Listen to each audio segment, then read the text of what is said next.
Can you be cheated as a private investigator?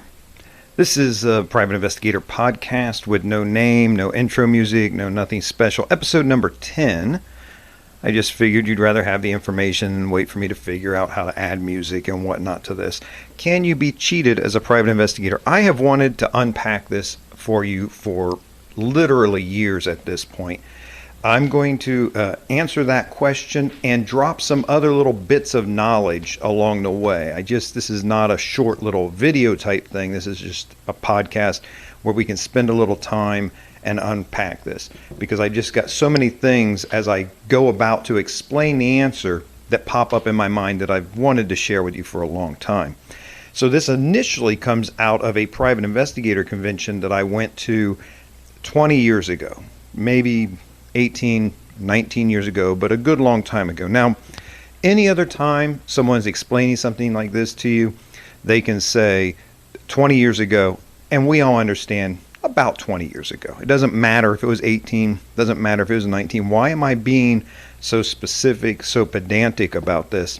In our talk here, in our specific time together, it's important that I be very specific and not exaggerate or speak in generalities, because, well, first of all, exaggeration, this is a thing that you see a lot with people, and they'll say things like, you'll hear young people say this, a 20-something in college or in the military be talking with his buddies and say, me and my friends, we used to climb up to the top of that train trestle and go on and blah, blah, blah. Well, did you really used to climb up to the top of the train trestle, or did you do it once? And to me, there's a difference, both in real life, but also when you're talking about training or explaining things to people. For example, I could say this to you. I used to do countermeasure sweeps as a private investigator. That is not an accurate way of saying things. That's an exaggeration.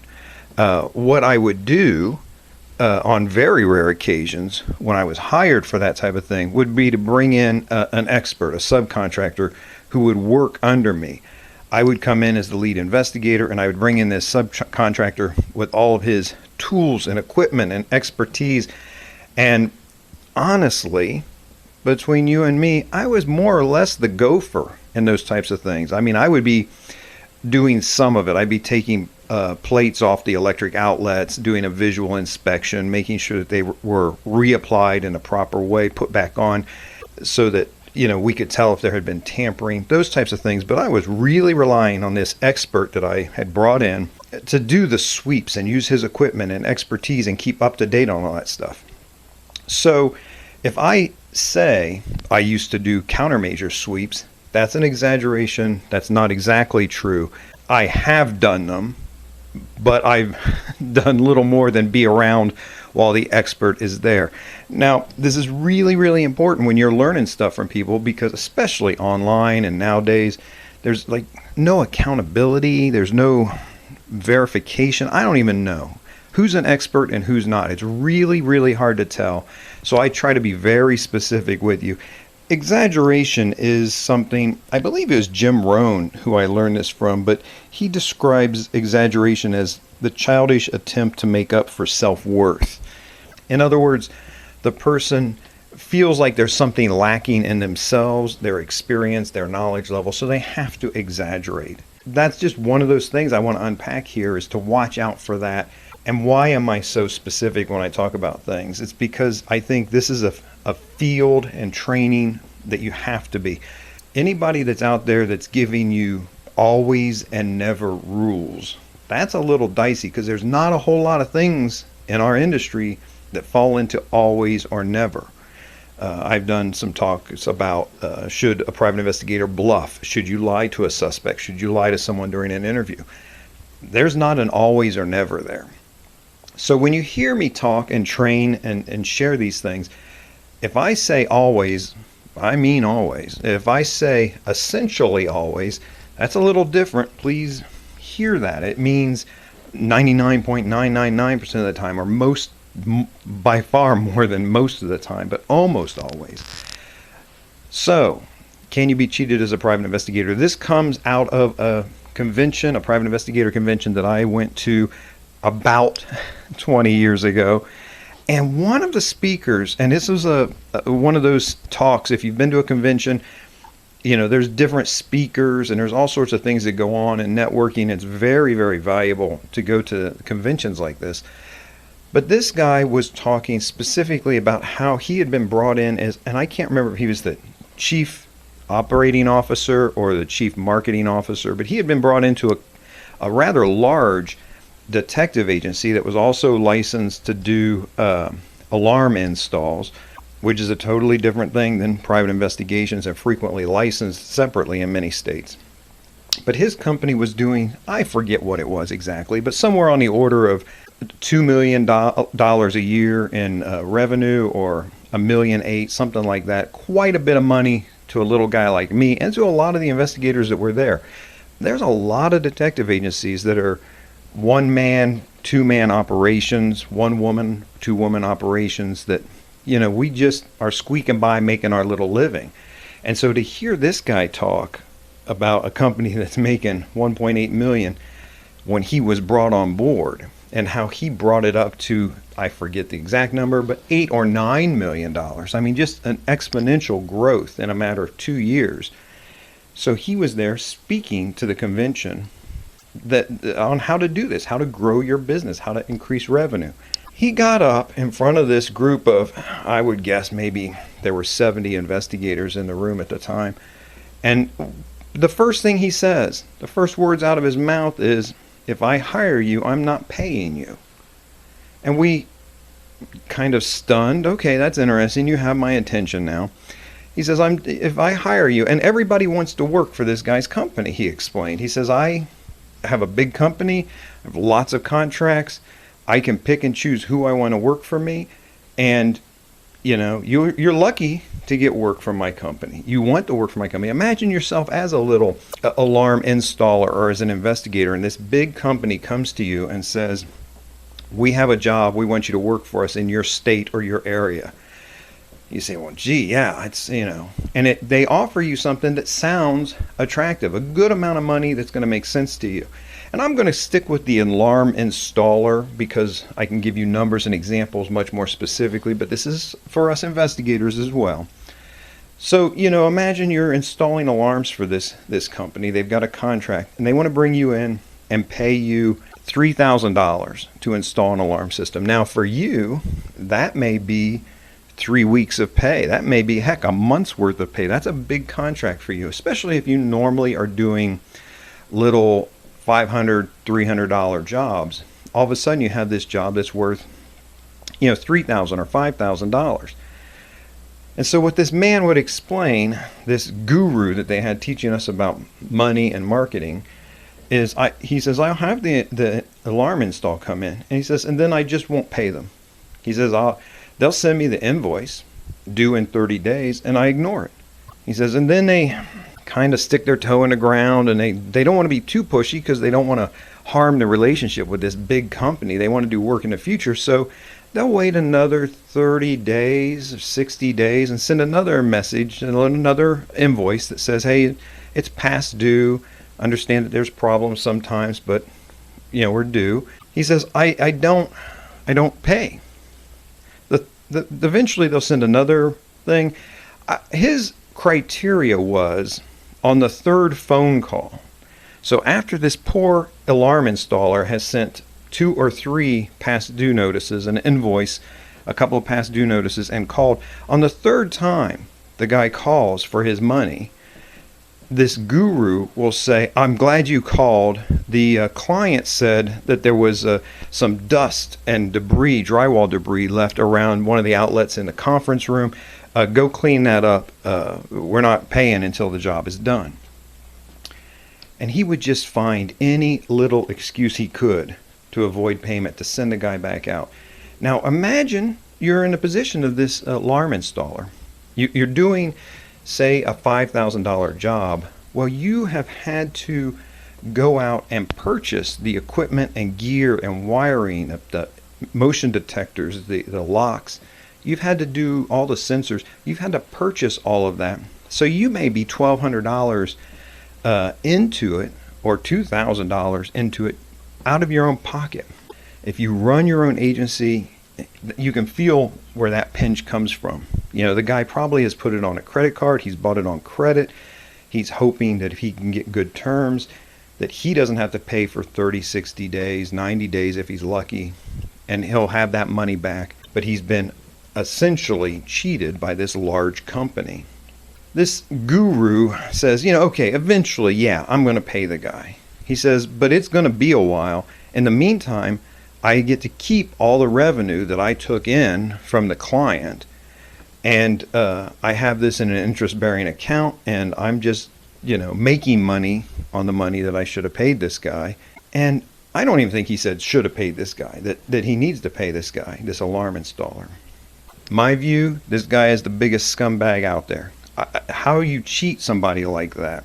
I mean, I don't care what your spiritual, religious beliefs are. You don't withhold a worker's wages for him overnight if you can pay him that day. And I mean, maybe not. Again, let's be pedantic, not literally that day. That's just the way I learned it. The quote, don't withhold the worker's wages from him. When it's time to pay somebody, when you said you'll pay somebody, pay them. And this guy was bragging about how does he make his money? He makes his money by withholding pay from the little guy who's fronted everything, who's trying to make his mortgage payment, who now has picked up another monthly bill to try to pay for this equipment that he's fronted. It's unconscionable to me. How they got the speaker, I have no idea. I don't remember his company. I don't remember his name. And I'm glad, because I'm just not good at holding a grudge. But if I remembered the stuff about this guy, his particular company and whatnot, I would probably be holding a grudge. So it's just good that I don't remember. I don't want to be that guy. So can you be cheated as a private investigator? He could have just as easily brought you or I on as an investigator to do background checks, for example. Maybe this company is opening up and they want to run 50 worker background checks. And, that's not a cheap thing for you to do. That's a great thing for your business, but it's not a cheap thing for you to do. If each background check costs you, maybe it's just a relatively simple one, and you have some database fees, and forget your time for a minute, although never fail to factor that into what you charge the client. But you might find yourself easily $500 into fees and database service fees to run those, only to have this guy stiff you for months at a time. That's rough. That's really rough.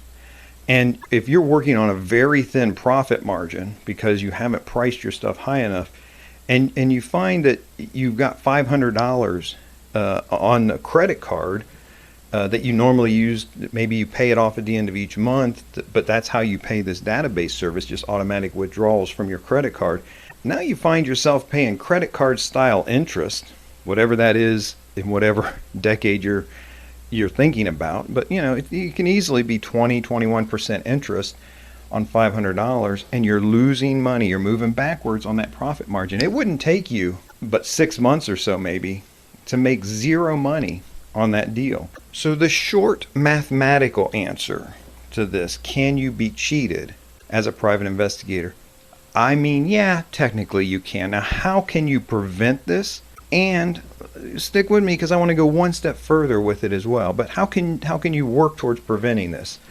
A good, strong contract is definitely a helpful thing. I know Andrew over, I believe it's Private Investigator AdviceHQ.com. He's got some good contracts. That's something that will help you and delineate and spell out who owes what to whom when.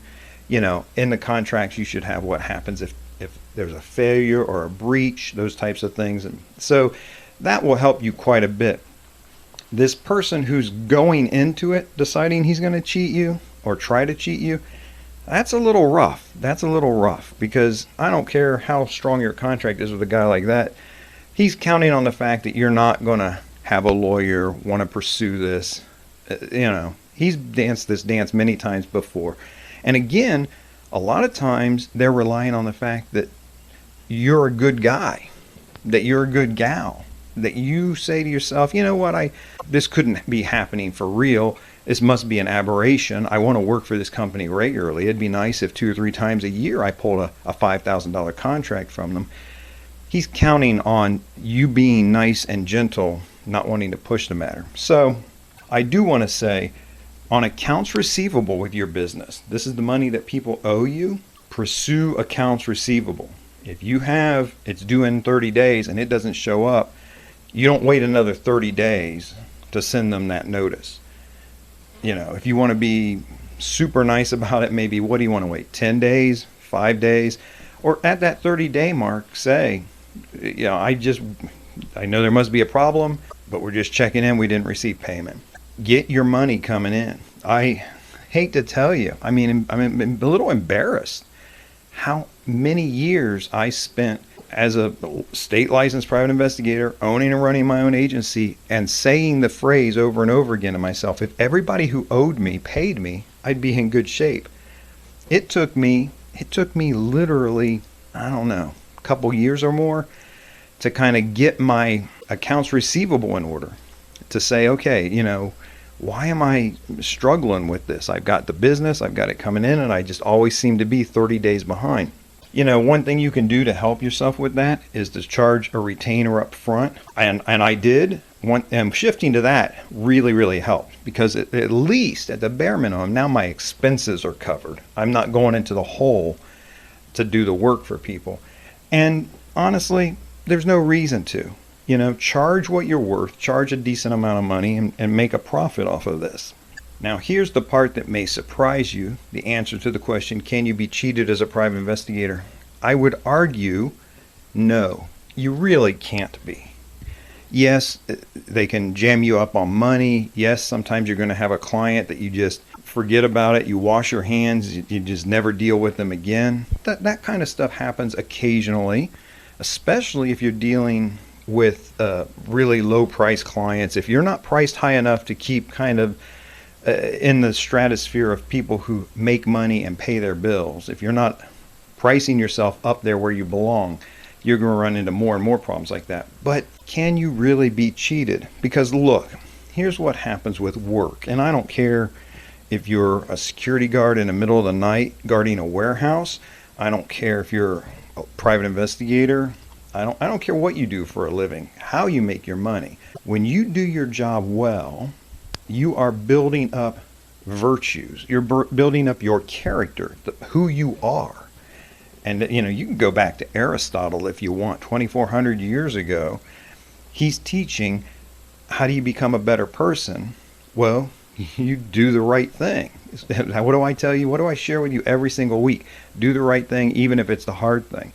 This builds character. So when you're doing a good job for somebody, whether you're getting paid promptly and properly for it, or whether they're trying to hustle you, when you do a good job for somebody, you are building up those virtues of vigilance, of persistence, and going that extra mile for people. And I don't mean, again, cheating yourself, but just being the type of person who does a good job.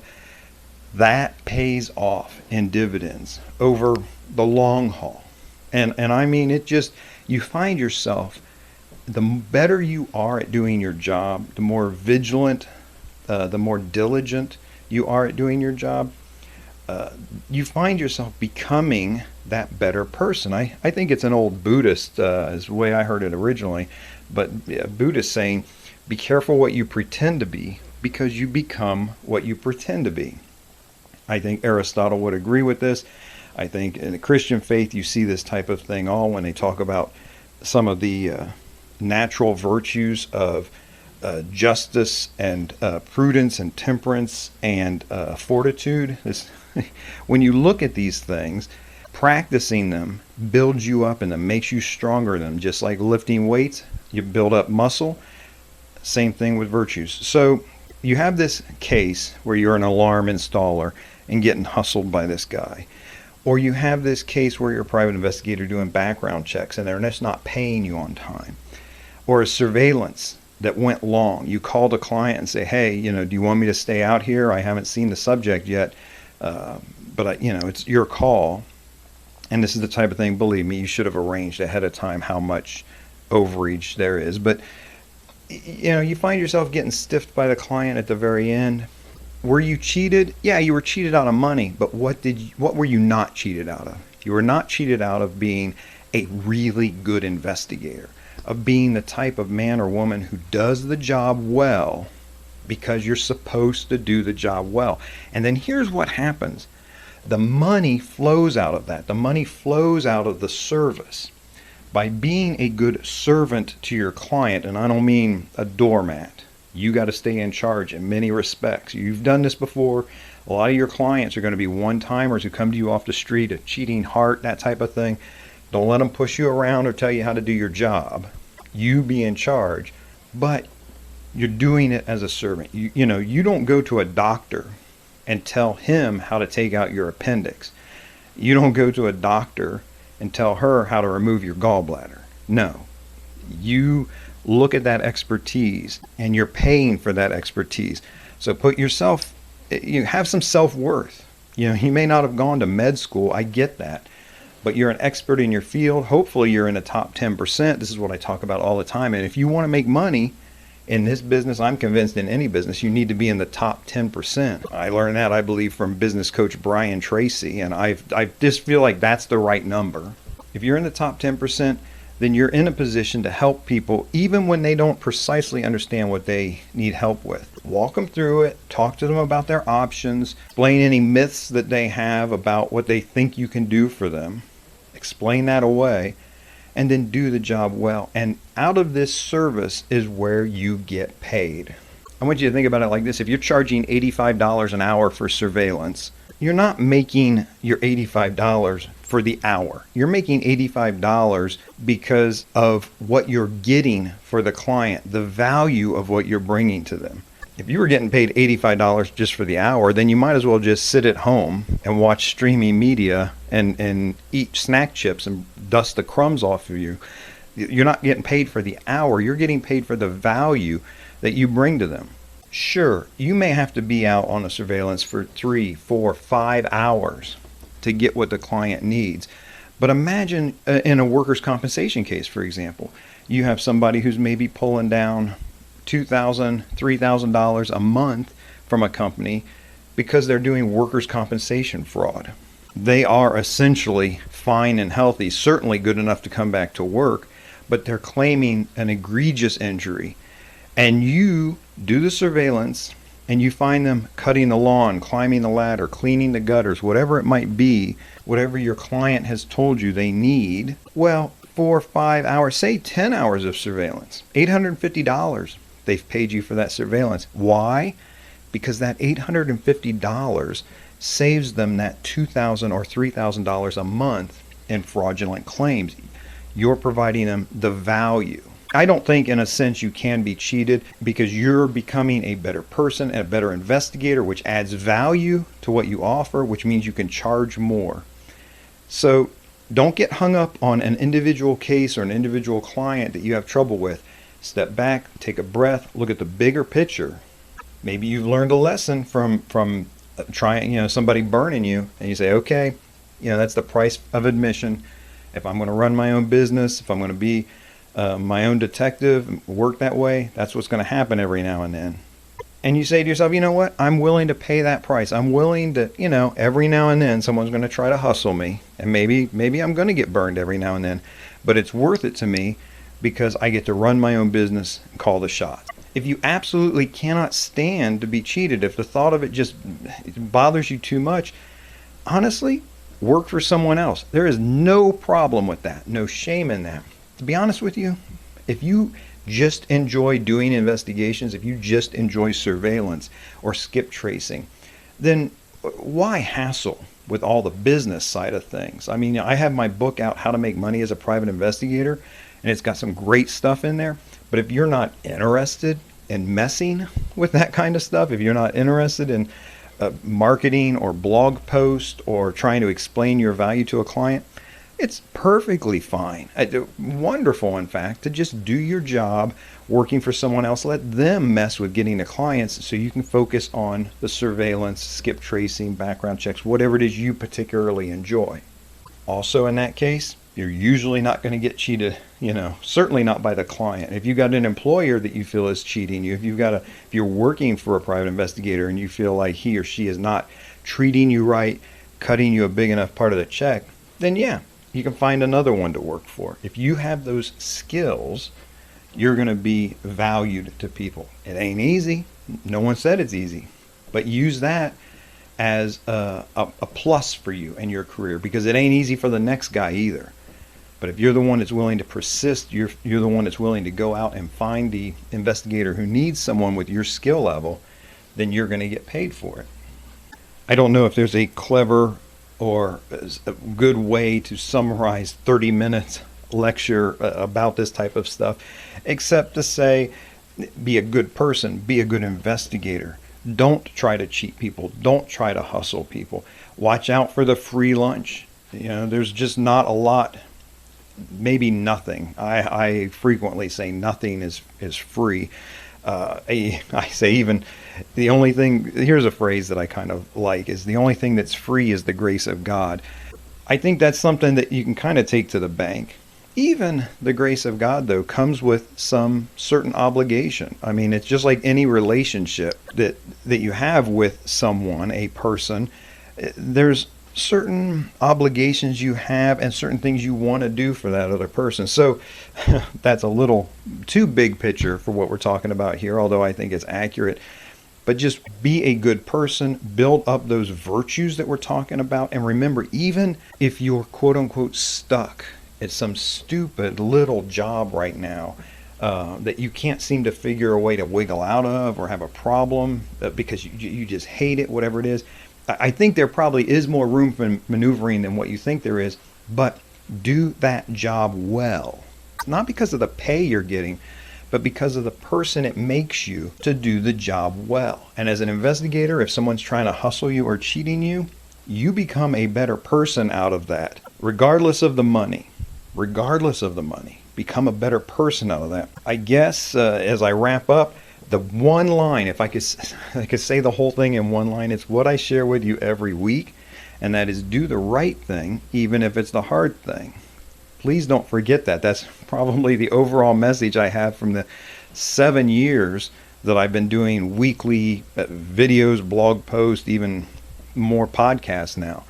Do the right thing, even if it's the hard thing. And I remind you that I am Larry Kaye with ShaowAnoyone.com. Please do the right thing, even if it's the hard thing.